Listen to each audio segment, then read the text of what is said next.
There's nothing like a baby to change people's moods.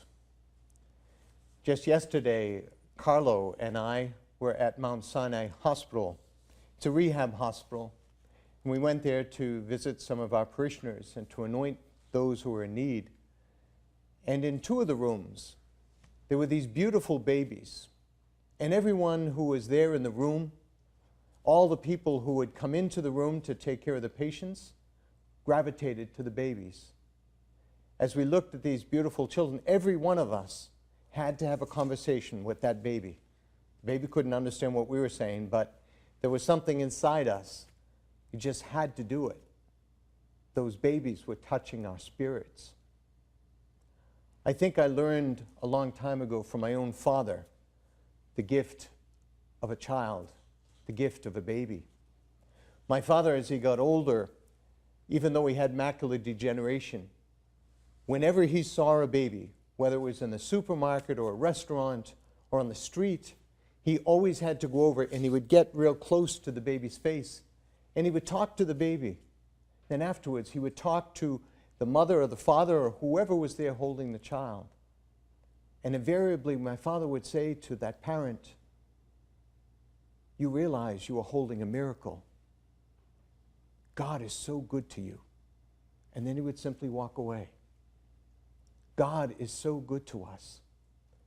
God is so generous in his blessings. And I hope you know that. The reading from Hosea this morning helps us to understand the tenderness of God.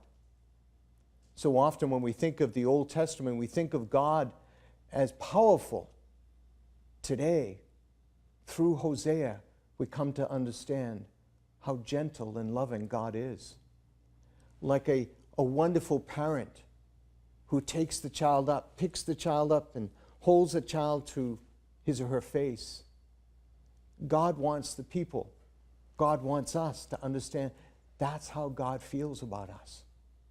As a loving, tender parent, an affectionate parent, God is that and so much more. The Israelites were hearing that message and they were touched by it. And they wanted to respond back to God, to turn away from their unfaithfulness and once again love their gracious God. As the Israelites were hearing that message, God was inviting them to intimacy. God always invites his children, us, into intimacy. That's what our life is all about. Growing in the relationship with our God and with each other. It really is a spiritual journey that we're on. And ultimately that journey ends in that perfect place that is heaven. This life here on earth is a preparation for the life to come. Truly, I can't wait for that day when this life is over and I get to see God face to face. And I hope you understand what I'm saying. This life is very good, but it's only a preview of the life to come. So how do we get there? Well, today's gospel tells us how to get there.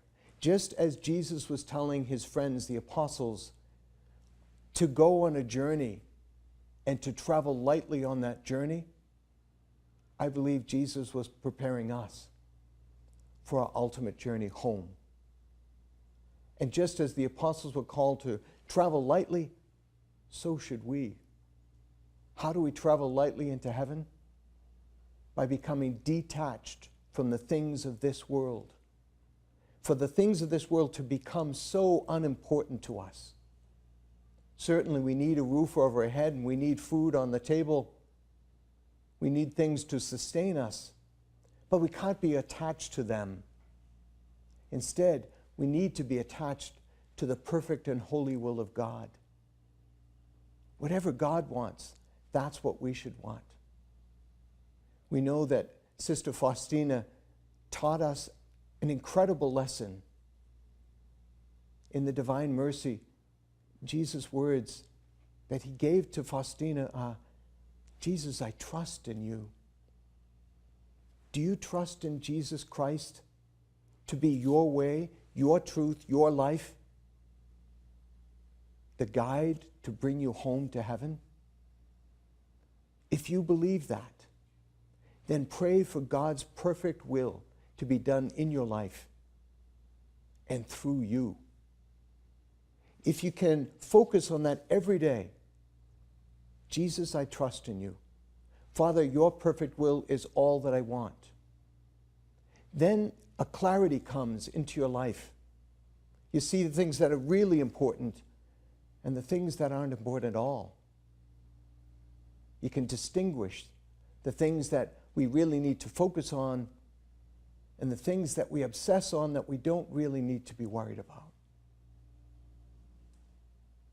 I encourage you to think about God as that loving parent, picking you up, holding you close, and saying to you, I've always loved you.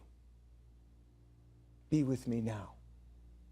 Until our spiritual journey gets us to heaven, take moments every day, as often as you can, to contemplate a generous, loving, tender God who loves you just as you are,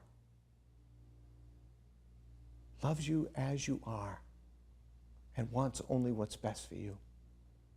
That is our God.